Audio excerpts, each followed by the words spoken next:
ಚರ್ಪೆಯ ಒಂದಷ್ಟು ಜನರು ಸೇರಿಕೊಂಡು ಏನೋ ಕಸ ವಿಲೇವಾರಿ ಅಲ್ಲಿ ನಡೀತಾ ಇದೆ, ಅದರ ಬಗ್ಗೆ ಪ್ರಶ್ನೆಗಳನ್ನೆತ್ತಿ ಹೋರಾಟ ಮಾಡ್ತಾ ಇರುವಂತ ತಮಗೆಲ್ಲ ಗೊತ್ತಿದೆ. ಸಹಜವಾಗಿ ಅಲ್ಲಿಯ ಜನರ ಸಂಕಷ್ಟದ ಕುರಿತು ನಮಗೆ ಕೂಡ ನೋವಿದೆ. ಕಳೆದ 3-4 ವರ್ಷಗಳಿಂದ ಅದರ ಪರಿಹಾರಕ್ಕೋಸ್ಕರ ಸತತವಾಗಿ ನಾವು ಕೆಲಸಗಳನ್ನ ಮಾಡಿದ್ದೇವೆ. ಆದರೂ ಕೂಡ ಕಳೆದ ಶುಕ್ರವಾರ ದಿವಸ ಅಲ್ಲಿ ಹೋರಾಟ ಸಮಿತಿ ಹೇಳಿಕೊಂಡವರು ಒಂದು ಪತ್ರಿಕಾಗೋಷ್ಠಿಯನ್ನ ಮಾಡಿ ಬಾಕಿಯ ವಿಚಾರಗಳ ಬಗ್ಗೆ ಯೋಚಿಸಬೇಕು. ಆದರೆ ಒಟ್ಟು ಕಲ್ಚರ್ಪೆಯ ಏನು ಕೆಲಸಗಳು ನಡೆದಿದೆ ಅದರಲ್ಲಿ ಅದು 2 ಆರೋಪಗಳು ನನ್ನ ವಿರುದ್ಧ 2 ಜನ ಪ್ರಮುಖರು ಮಾಡಿದ್ದಾರೆ. ಒಂದು, ಕಲ್ಚರ್ಪೆಯ ಕಸದಿಂದ ರಸ ಬರ್ತಾ ಇದೆ ವಿನಾಯರಿಗೆ ಅನ್ನುವಂಥದ್ದು ಪರ್ಟಿಕ್ಯುಲರ್ಲಿ ನನ್ನ ಹೆಸರನ್ನು ಉಲ್ಲೇಖ ಮಾಡಿ ಅವರು ಹೇಳಿದ್ದಾರೆ. ಎರಡನೇದು, ಕಲ್ಚರ್ಪೆ ಅನ್ನುವಂಥದ್ದು ಚೆನ್ನೈ ಕನ್ನಡಿಗರಿಗೆ ಚಿನ್ನದ ಮೊಟ್ಟೆ ಇಡುವ ಕೋಳಿಯಾಗಿದೆ ಎನ್ನುವಂತ ಆರೋಪವನ್ನು ಮಾಡಿದ್ದಾರೆ. ಈ 2 ಆರೋಪಗಳನ್ನ ಕುರಿತಾಗಿ ಉತ್ತರ ಕೊಡಲಿಕ್ಕೆ ಮಾತ್ರ ನಾನು ವೈಯಕ್ತಿಕವಾಗಿ ಇದು ನಗರ ಪಂಚಾಯತ್ನ ಪತ್ರಿಕಾಗೋಷ್ಠಿ ಅನ್ನೋದಕ್ಕಿಂತ ವೈಯಕ್ತಿಕವಾಗಿ ನಾನು ಬಂದಿದ್ದೇನೆ. ಯಾಕಂದ್ರೆ ವೈಯಕ್ತಿಕ ಆರೋಪವನ್ನು ಮಾಡಿರುವ ಕಾರಣ ನಮ್ಮ ಅಧ್ಯಕ್ಷರು, ಉಪಾಧ್ಯಕ್ಷರು ಕತೆ ಅಂತ ಹೇಳಿದ್ರು ಒಂದು ಬಿಜೆಪಿ ಪಕ್ಷದ ಸಭೆಯಲ್ಲಿದ್ದಾರೆ, ಸದಸ್ಯರು ಇದ್ದಾರೆ. ಅವರೆಲ್ಲರೂ ಕೂಡ ನನ್ನ ಕಾರ್ಯದ ಮೇಲೆ ನಂಬಿಕೆ ಇಟ್ಟುಕೊಂಡು ಕಳೆದ 4 ವರ್ಷಗಳಲ್ಲಿ ಅವರೆಲ್ಲರ ಸಹಕಾರದಿಂದ ನಾವೇನು ಮಾಡಿದ್ದೇವೆ ಅದನ್ನ ಆ ನಂಬಿಕೆ ಆಧಾರದ ಮೇಲೆ ಅವರೆಲ್ಲರೂ ಕೂಡ ಪತ್ರಿಕಾಗೋಷ್ಠಿಗೆ ಬಂದಿದ್ದಾರೆ. ಅವರಿಗೆ ಪರವಾದಂತಹ ಸ್ವಾಗತವನ್ನ ಈ ಸಂದರ್ಭದಲ್ಲಿ ಬಯಸ್ತಾ ಇದ್ದೇನೆ. ವಿಶೇಷವಾಗಿ ಕಲ್ಚರ್ಪೆಯಲ್ಲಿ ಕಳೆದ 3-4 ವರ್ಷಗಳಲ್ಲಿ ಏನು ಕೆಲಸ ಕಾರ್ಯಗಳಾಗಿದೆ ಇದನ್ನು ಅತ್ಯಂತ ಸ್ಪಷ್ಟವಾಗಿ ನಾನು ಪತ್ರಕರ್ತರ ಮುಂದೆ ಇಲ್ಲಿ ಬಯಸ್ತೇನೆ. ಅವರುಗಳು ಆರೋಪ ಮಾಡಿದ್ದಾರೆ. ಬಹುಶಃ ಈ ಆರೋಪ ಮತ್ತು ಈ ಹೋರಾಟ ಏನಿದೆ ಅದು ಉದ್ದೇಶಪೂರ್ವಕವಾದಂತಹ ಹೋರಾಟ ಅನ್ನುವಂಥದ್ದು ನಾನು ಸ್ಪಷ್ಟವಾಗಿ ಮೊದಲ ಬಾರಿಯಲ್ಲಿ ಹೇಳ್ತೇನೆ. ಖಾಲಿ 2 ವ್ಯಕ್ತಿಗಳ ಕಾರಣದಿಂದಾಗಿ, ಮತ್ತು ಆ 2 ವ್ಯಕ್ತಿಗಳು ಕೂಡ ಕಲ್ಚರ್ಪೆಯ ಮೂಲ ನಿವಾಸಿಗಳಲ್ಲ, ಕಲ್ಚರ್ಪೆಯ ವಲಸೆ ನಿವಾಸಿಗಳು. ಆ 2 ಜನ ವಲಸೆ ನಿವಾಸಿಗಳ ಕಾರಣದಿಂದಾಗಿ ಇವತ್ತು ಅಲ್ಲಿ ಸಮಸ್ಯೆಯನ್ನ ಉಲ್ಬಣಿಸುವಂತ, ಸಮಸ್ಯೆಯನ್ನ ಜೀವಂತವಾಗಿರುವಂತ ಮತ್ತು ಅದರ ಆಧಾರದಲ್ಲಿ ತಮ್ಮ ಬೆಳೆಯನ್ನು ಬೇಯಿಸಿಕೊಡುವಂತ ಪ್ರಯತ್ನವನ್ನ ಆ 2 ವ್ಯಕ್ತಿಗಳು ಮಾಡ್ತಾ ಇದ್ದಾರೆ. ಮತ್ತು ಆ 2 ವ್ಯಕ್ತಿಗಳು ಇವತ್ತು ನನ್ನ ವಿರುದ್ಧ ಆರೋಪ ಮಾಡಿರುವಂತದ್ದು. ಅಲ್ಲಿಯ ಉಳಿದಂತಹ ವ್ಯಕ್ತಿಗಳನ್ನ ವೈಯಕ್ತಿಕವಾಗಿ ಆನಂತರದಲ್ಲಿ ಕೂಡ ನನ್ನನ್ನ ಫೋನ್ ಮೂಲಕ ಸಂಪರ್ಕ ಮಾಡಿ ಅವರು ಅಂತಹ ಮಾತುಗಳನ್ನ ಆಡಬಾರ್ದಿತ್ತು, ಅವರು ಯೋಚನೆ ಮಾಡಬೇಕಿತ್ತು, ವಿನಯರು ಏನ್ ಕೆಲಸ ಮಾಡಿದ್ದಾರೆ ಅಥವಾ ಇಡೀ ತಂಡ ಕಳೆದ 3-4 ವರ್ಷಗಳಲ್ಲಿ ಅಲ್ಲಿ ಏನು ಕೆಲಸಗಳನ್ನು ಮಾಡಿದ್ದಾರೆ ಅದು ನಮಗೆಲ್ಲರಿಗೂ ಗೊತ್ತಿರತಕ್ಕಂಥ ಸಂಗತಿ ಅನ್ನುವಂಥದ್ದನ್ನ ಅಲ್ಲಿಯ ಸ್ಥಳೀಯ ನಿವಾಸಿಗಳು ಕೂಡ ಹೇಳಿದ್ದಾರೆ. ಆದ್ರೆ ಇವತ್ತು ಒಟ್ಟಾರೆಯಾಗಿ ಇದನ್ನ ರಾಜಕೀಯಕರಣಗೊಳಿಸುವಂತ ಮತ್ತು ಅದನ್ನ ಒಟ್ಟು ತಮ್ಮ ವೈಯಕ್ತಿಕ ಲಾಭಕ್ಕೆ ಬಳಸಿಕೊಳ್ಳುವ ದೃಷ್ಟಿಯಿಂದ 2 ವ್ಯಕ್ತಿಗಳು ಅಲ್ಲಿಯ ಜನರನ್ನ ತಪ್ಪು ದಾರಿಗೆಳೆಯುವಂತ ಕೆಲಸವನ್ನು ಮಾಡ್ತಾ ಇದ್ದಾರೆ. 4 ವರ್ಷದ ಹಿಂದೆ ಅಲ್ಲಿಯ ಪರಿಸ್ಥಿತಿ ಹೇಗಿತ್ತು ಅನ್ನುವಂಥದ್ದು ತಮಗೆಲ್ಲರಿಗೂ ಕೂಡ ಗೊತ್ತಿದೆ. ಅಲ್ಲಿಯ ಕಸದಿಂದ ಏನು ಸೋರಿಕೆಯಾಗಿ ಮೇಲ್ಗಡೆಯಿಂದ ಮಳೆ ಬಿದ್ದು ಅಲ್ಲಿಂದ ಕೆಳಗಡೆ ಸೋರಿಕೆಯಾಗಿ ಏನು ರಿಜೆಕ್ಟ್ ಅಂತ ಹೇಳ್ತಾರೆ, ಕಪ್ಪು ದ್ರವ, ಒಟ್ಟು ಕಸದ ರಸವನ್ನೇ ಕಪ್ಪು ದ್ರವ ಬರ್ತಾ ಇತ್ತು. ಆ ಕಪ್ಪು ದ್ರವ ನೇರವಾಗಿ ಹೋಗಿ ಕೈಸಿನಿ ಪಡೆಗೆ ಸೇರುವಂತ ವ್ಯವಸ್ಥೆ ಇತ್ತು. ಇಡೀ ಪಡೆಯಲ್ಲಿ ಕಪ್ಪು ನೀರು, ಅಲ್ಲಿಯ ಒಂದು ತೋಡಿ ಏನಿದೆ ಅಲ್ಲಿ ಕಪ್ಪು ನೀರು ಹೋಗುವಂತ ವ್ಯವಸ್ಥೆ ಇತ್ತು. ಆದ್ರೆ ನಾವುಗಳು ಕಳೆದ ಆರಂಭದಲ್ಲಿ ಅದಕ್ಕೆ ಚರಂಡಿ ವ್ಯವಸ್ಥೆಯನ್ನು ಮಾಡಿ ಅಲ್ಲಿಯ ಚರಂಡಿ ವ್ಯವಸ್ಥೆಗೆ ಕಸದ ನೀರಿನ ಸಂಪರ್ಕವನ್ನು ತಪ್ಪಿಸಿ ಅದನ್ನು ಅಲ್ಲಿಯೇ ಹಿಂಗುವಂತೆ ಮಾಡಿ, ಚರಂಡಿಯಲ್ಲಿ ಏನು ಮೇಲ್ಗಡೆಯಿಂದ ಕಲ್ಚರ್ಪೆ ಕಾಡಿನಿಂದ ಶುದ್ಧವಾದಂತಹ ಸಹಜ ನೀರು ಬರ್ತದೆ ಅದನ್ನು ಹರಿದು ಹೋಗ್ಲಿಕ್ಕೆ ಸಾಕಷ್ಟು ವ್ಯವಸ್ಥೆಯನ್ನು ಮಾಡಿ, ಆ ಕಡೆಯಿಂದ ಏನು ಕಸದ ರಾಶಿಯನ್ನ ಈ ಹಿಂದಿನ ಅವಧಿಯಲ್ಲಿ ಅಲ್ಲಿ ರಾಶಿ ಹಾಕಿ ಅರಣ್ಯ ಪ್ರದೇಶದಲ್ಲಿ, ಅದು ವಿವಾದಿತ ಪ್ರದೇಶ, ಅರಣ್ಯ ನಮ್ಮ ಕಾಂಪೌಂಡ್ಗಿಂತ ಹೊರಗಡೆ ಇರ್ತಕ್ಕಂಥ ಪ್ರದೇಶದಲ್ಲಿ ರಾಶಿ ಹಾಕಿದ್ದು ಅದನ್ನು ಅಲ್ಲಿಂದ ತೆರವುಗೊಳಿಸುವಂತ ಒಂದು ಪ್ರಯತ್ನವನ್ನು ಮಾಡಿದ್ವಿ.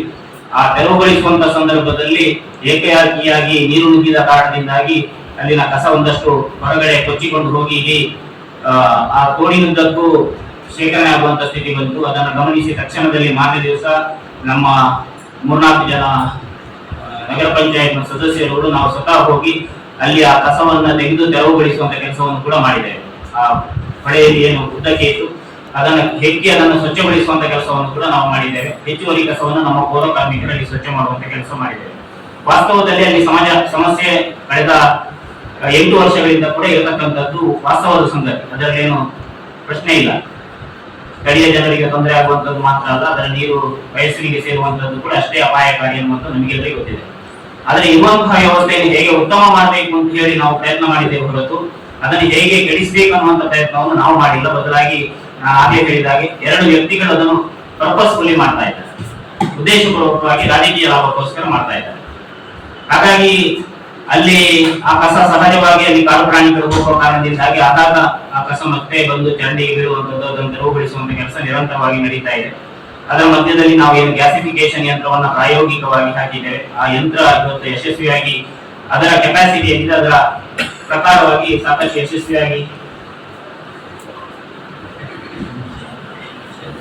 ಅಲ್ಲಿಂದ ಆಗಾಗ ಬೀಳುವಂತದ್ದು ಮತ್ತು ಅದನ್ನು ತೆರವುಗೊಳಿಸುವಂತ ಕೆಲಸ ನಿರಂತರವಾಗಿ ನಾವು ಮಾಡ್ತಾ ಇದ್ದೇವೆ.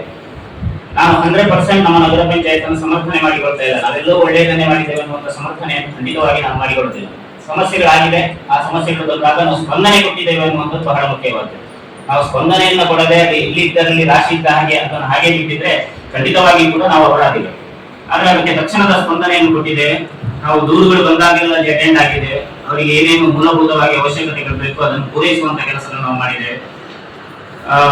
ಆದರೂ ಕೂಡ ಹೀಗೆ ಏನು ಆಡಳಿತ ಮುಖ್ಯಾಧಿಕಾರಿ ನಮ್ಮ ಆಡಳಿತಾವಧಿ ಕಳೆದ MLA ಎಲೆಕ್ಷನ್ ಸಂದರ್ಭದಲ್ಲಿ ನಮ್ಮ ಆಡಳಿತಾವಧಿ ಮುಗಿಯಿತು. ಅದರ ನಂತರ 1 ವರ್ಷಗಳ ಕಾಲ ಆಡಳಿತಾಧಿಕಾರಿಗಳ ನೇತೃತ್ವದಲ್ಲಿ ಆಡಳಿತ ನಡೀತಾ ಇತ್ತು. ಆ ಸಂದರ್ಭದಲ್ಲಿ ಯಾರು ಕೂಡ ಮಾತಾಡಿಲ್ಲ. ತಹಶೀಲ್ದಾರ್ ಅವರು ಆಡಳಿತಾಧಿಕಾರಿಯಾಗಿದ್ದು ಆ ಸಂದರ್ಭದಲ್ಲಿ ಯಾರು ಕೂಡ ಮಾತಾಡಿಲ್ಲ. ಅಲ್ಲಿ ಅವ್ಯವಸ್ಥೆ ಆಗಿದೆಯಾ ಇಲ್ವಾ ಯಾರು ಕೂಡ ಗಮನಿಸಲಿಲ್ಲ. ಅಲ್ಲಿಯ ಸ್ಥಳೀಯ ನಿವಾಸಿಗಳು ಯಾವಾಗ ಹೊಸ ಅಧ್ಯಕ್ಷರ ಪದಗ್ರಹಣ ಆಗಬೇಕು ಅನ್ನುವಂತಹ ಮುಹೂರ್ತ ನಿಶ್ಚಯ ಆಯಿತು, ಆವಾಗ ಇದನ್ನು ಸಮಸ್ಯೆ ಮಾಡಬೇಕು ಅನ್ನುವಂತಹ ದೃಷ್ಟಿಯಿಂದಲೇ ಅದನ್ನು ಸಮಸ್ಯೆಯನ್ನು ಎಬ್ಬಿಸಿ ಹಾಕುವಂತ ಕೆಲಸವನ್ನು ಮಾಡಿದ್ರು. ಹೊಸ ಅಧ್ಯಕ್ಷರು ಆಡಳಿತ ಬಂದ ತಕ್ಷಣದಲ್ಲಿ ಯಾಕೆ ಜನಪ್ರತಿನಿಧಿಗಳ ಆಡಳಿತ ಬಂದಾಗ ಮಾತ್ರ ಇವರಿಗೆ ಸಮಸ್ಯೆ ಇರುವಂತದ್ದ? ಆಡಳಿತಾಧಿಕಾರಿಗಳಿರುವಾಗ ಇವರಿಗೆ ಸಮಸ್ಯೆ ಇರಲಿಲ್ವಾ?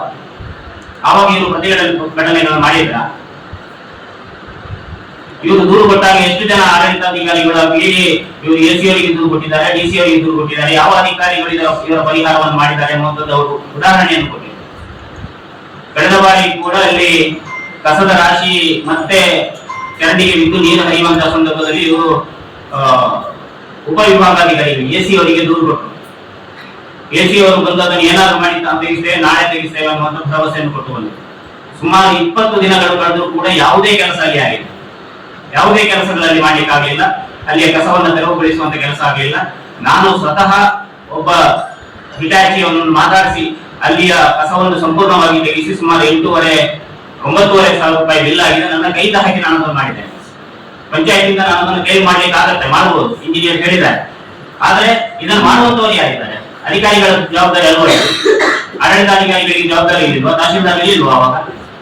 ಅವಾಗ ಇಲ್ಲಿ ಯಾರು ಕೂಡ ಮಾತಾಡುದಿಲ್ಲ. ನಾನು ಅಲ್ಲಿಯ ಜನಗಳಿಗೆ ಈ ಕೆಲಸವನ್ನು ಆರಂಭ ಮಾಡೋದಕ್ಕಿಂತ ಮುಂಚೆ ಅಲ್ಲಿ ಎಲ್ಲ ಸ್ಥಳೀಯ ನಿವಾಸಿಗಳನ್ನು ಸೇರಿಸಿ ನಾವು ಒಂದು ಮೀಟಿಂಗ್ ಮಾಡಿ ಈ ರೀತಿ ನಾವು ಮಾಡ್ತಾ ಇದ್ದೇವೆ, ನಿಮ್ಮೆಲ್ಲರ ಸಹಕಾರ ಬೇಕು ಅಂತ ಅವರೆಲ್ಲ ಒಪ್ಪಿಕೊಂಡ ಮೇರೆಗೆ ನಾವು ಅಲ್ಲಿ ಕೆಲಸವನ್ನು ಮಾಡಿದ್ದೇವೆ ಹೊರತು ಯಾರನ್ನೂ ಅವಿಶ್ವಾಸಕ್ಕೆ ನಾವು ನೇರವಾಗಿ ಕೆಲಸ ಮಾಡಿಲ್ಲ. ಎಲ್ಲರನ್ನು ವಿಶ್ವಾಸಕ್ಕೆ ತಗೊಂಡು ಕೆಲಸ ಮಾಡಿದ್ದೇವೆ. ಅಲ್ಲಿ ಒಬ್ಬರ ಮನೆಯಲ್ಲಿ ನಾವು ಮೀಟಿಂಗ್ ಮಾಡಿದ್ದೇವೆ. ಮೀಟಿಂಗ್ ಮಾಡಿ ಮಾತಾಡಿದ್ದೇವೆ, ನೋಡಿ ಸಮಸ್ಯೆ ಆಗಿದೆ, ಇದನ್ನು ಪರಿಹಾರ ಮಾಡಬೇಕು, ಮುಂದಿನ 5-6 ವರ್ಷಗಳಲ್ಲಿ ನಾವು ಇಲ್ಲಿನ ಕಸವನ್ನು ತೆಗಿಬೇಕು. ಇದನ್ನು ನಾವು ಪದೇ ಪದೇ ಹೇಳಿದ್ದೇವೆ. ಆ ಕಸ ಅಲ್ಲಿ ಪರ್ಮನೆಂಟ್ ಇರಬಾರ್ದು, ಅದು ನಿಮಗೂ ಸಮಸ್ಯೆ, ನಗರ ಪಂಚಾಯತಿಗೆ ಒಂದು ಕಪ್ಪು ಚುಕ್ಕೆ, ಅದನ್ನು ಅವರಿಗೆ ತೆರವುಗೊಳಿಸ್ತೀವಿ ಅನ್ನುವಂಥ ಮಾತನ್ನ ಅವರನ್ನು ವಿಶ್ವಾಸಕ್ಕೆ ತಗೊಂಡೇ ನಾವು ಕೆಲಸ ಮಾಡಿರುವಂಥದ್ದು. ಆದ್ರೆ ಇದನ್ನು ಇವರು ಈ 2 ವ್ಯಕ್ತಿಗಳು ಒಪ್ಪಿಕೊಳ್ಳಿಕ್ಕೆ ತಯಾರಿಲ್ಲ. ಯಾಕಂದ್ರೆ ಅವರುಗಳಿಗೆ ಹೆಸರು ಬೇಕು, ಅವರುಗಳಿಗೆ ಸಮಸ್ಯೆ ಜೀವಂತವಾಗಿರ್ಬೇಕು. ಸಮಸ್ಯೆ ಮುಗಿಸುವುದು ಅವರ ಉದ್ದೇಶವೇ ಅಲ್ಲ. ಆಗಾಗ ಪತ್ರಿಕೆಯವರನ್ನು ಕರೆಸುವುದು, ಸಮಸ್ಯೆ ಇದ್ದಾಗ ಜನಪ್ರತಿನಿಧಿಗಳಿಗೆ ದೂರು ಕೊಡಬೇಕು ಅಥವಾ ಆಡಳಿತದವರಿಗೆ ದೂರು ಕೊಡಬೇಕು. ಪರಿಹಾರ ಆಗದಿದ್ರೆ ಪತ್ರಿಕೆಯವರಿಗೆ ಕರಬೇಕು, ನಾನು ಇಲ್ಲ ಅಂತ ಹೇಳೋದಿಲ್ಲ. ಆದ್ರೆ ಇವರು ನೇರ ಹೋಗುವಂತದ್ದು ಮಾಧ್ಯಮದ ಮುಂದೆ. ಸಮಸ್ಯೆ ನಮ್ಮ ಗಮನಕ್ಕೆ ತರೋದಿಲ್ಲ, ಅಧಿಕಾರಿಗಳ ಗಮನಕ್ಕೆ ತರೋದಿಲ್ಲ. ನೇರವಾಗಿ ಮಾಧ್ಯಮದವರನ್ನು ಕರ್ಕೊಂಡೋಗಿ ವಿಡಿಯೋ ಶೂಟಿಂಗ್ ಮಾಡಿ ಮಾಡುವಂತ ಕೆಲಸಗಳನ್ನು ಮಾಡ್ತಾ ಇದ್ದಾರೆ. ಆದ್ರೆ ಪರಿಹಾರವನ್ನು ನಾವೇ ಮಾಡ್ತಾ ಇದ್ದೀವಿ ಹೊರತು ಯಾವ ಅಧಿಕಾರಿಗಳು ಕೂಡ ಮಾಡ್ತಾ ಇಲ್ಲ. ನಮ್ಮ ಎಲ್ಲ ಬುದ್ಧನಾಯಕರು ಕೂಡ ಕಳೆದ ಬಾರಿ ಬುದ್ಧನಾಯಕರು, ಸುಧಾಕರ್ ಎಲ್ಲರೂ ಕೂಡ ಕಳೆದ ಬಾರಿ ಕಸ ಹಿಡ್ಲಿಕ್ಕೆ ಅಲ್ಲಿ ಬಂದಿದ್ರು. ಆ ಚರಂಡಿ ಉದ್ದಕ್ಕೂ ಕೂಡ ನಾವುಗಳೇ ಕಸವನ್ನು ಹಿಡಿದವರು, ಇಡೀ ಚರಂಡಿಯನ್ನು ತೋಡನ್ನು ಸ್ವಚ್ಛ ಮಾಡಿದವರು ನಾವು.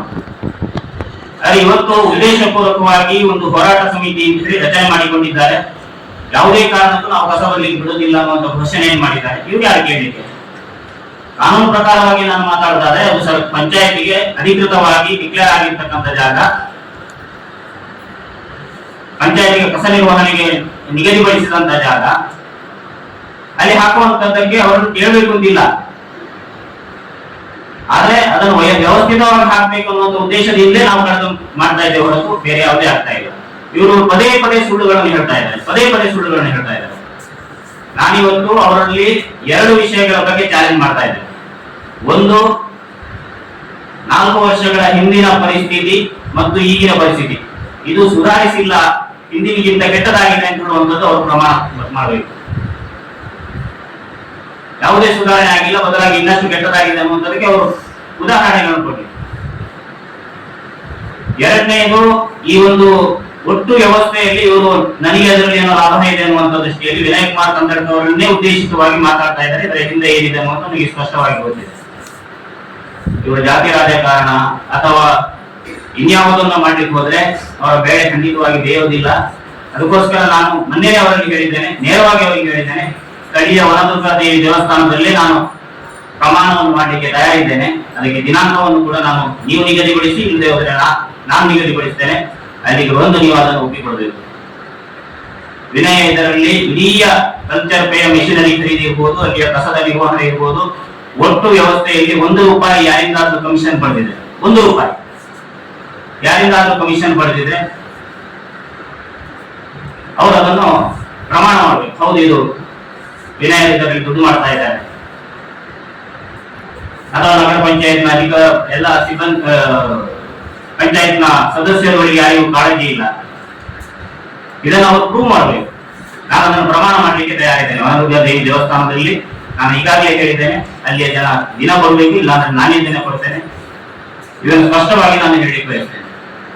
ಎರಡನೇದಾಗಿ ನಾನು ಆಗಲೇ ಹೇಳಿದೆ, 2 ಜನ ವಲಸೆ ನಿವಾಸಿಗಳು, ಕಲ್ಚರ್ ಪೇಗೆ ಬಂದಂತಹ ವಲಸೆ ನಿವಾಸಿಗಳು, ಒಬ್ರು ಗೋಕುಲ್ದಾಸ್, ಇನ್ನೊಬ್ರು ಅಶೋಕ್, ಇಬ್ಬರು ಸೇರಿಕೊಂಡು ಮಾಡ್ತಾ ಇರ್ತಕ್ಕಂಥ ಪಿತೂರಿಗಳು ಜನರಿಗೆ ಅರ್ಥ ಆಗ್ತಾ ಇಲ್ಲ. ಇವತ್ತು ಅವರು ಹೋರಾಟ ಸಮಿತಿ ಮಾಡಿ ಅಲ್ಲಿಯ ಸ್ಥಳೀಯ ಗ್ರಾಮ ಪಂಚಾಯತ್ ಸದಸ್ಯರು ಒತ್ತಾಯ ಪೂರ್ವಕನಾಗಿ ಅಧ್ಯಕ್ಷರನ್ನಾಗಿ ಮಾಡಿದ್ದಾರೆ. ಅವರು ಒಪ್ಪಿಕೊಂಡು ಮಾಡಿದ್ದಲ್ಲ, ಅವರು ಅನಿವಾರ್ಯವಾಗಿ ಜನಪ್ರತಿನಿಧಿ ಎನ್ನುವ ಕಾರಣಕ್ಕೋಸ್ಕರ ಅವರು ಒಪ್ಪಿಕೊಂಡಿದ್ದಾರೆ.